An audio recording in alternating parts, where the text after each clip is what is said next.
Velkommen til bevægelse i vand og på land. Jeg vil altid spørge dig, om der er noget, vi skal være opmærksom på i dag, og så er det det, der bliver udgangspunktet for den undervisning, du får lige præcis i dag.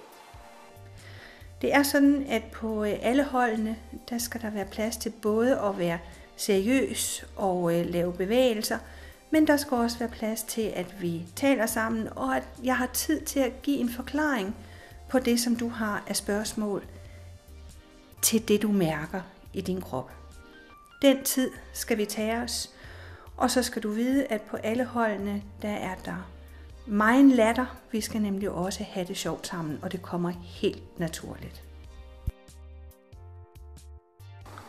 Jamen, jeg tænker, at de gør det, at man kommer ned i vand, og der ikke er så hård belastning på kroppen, så man kan bevæge sig anderledes, og måske mere, end man kan på land, fordi at man kommer ned i det her vand, hvor der ikke er samme belastning på kroppen. Så har man ondt i sin led eller noget, jamen, så bliver det ikke belastet så hårdt i vand.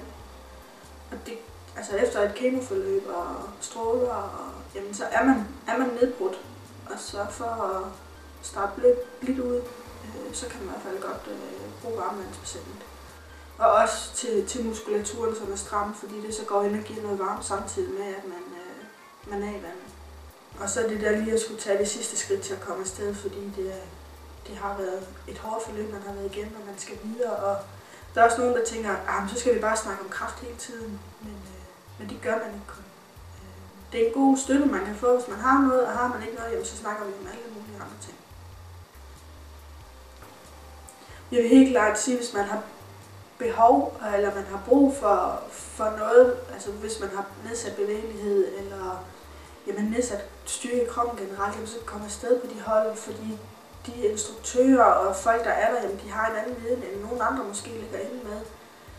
Og bare når de har erfaring fra tidligere hold, jamen, så vil de sige, hov, du har det og det problem, vi kan måske gøre sådan og sådan. Jeg er selv postopereret og er gruppeleder for den gruppe af vejledere, vi har inden for brystkræft. Men så er man jo på et basiskursus, som ligesom giver en baggrund for at kunne være vejleder og kunne tage de fortrolige samtaler, som det er i forbindelse med at være vejleder. Vi snakker jo om faglige ting og om problemstillinger og hvordan vi sådan kan hjælpe hinanden omkring det, og så er der jo også vi snakker om vores familie og hvad øvrige aktiviteter der skal ske sådan på det private område. Så jeg synes vi har et godt socialt forum til at hjælpe hinanden på mange områder.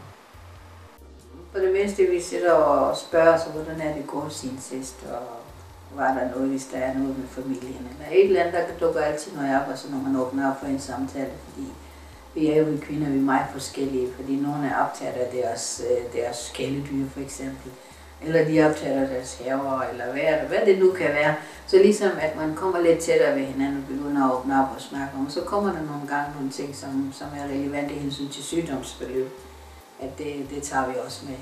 Men det vigtigste er, at man åbner sig over for hinanden.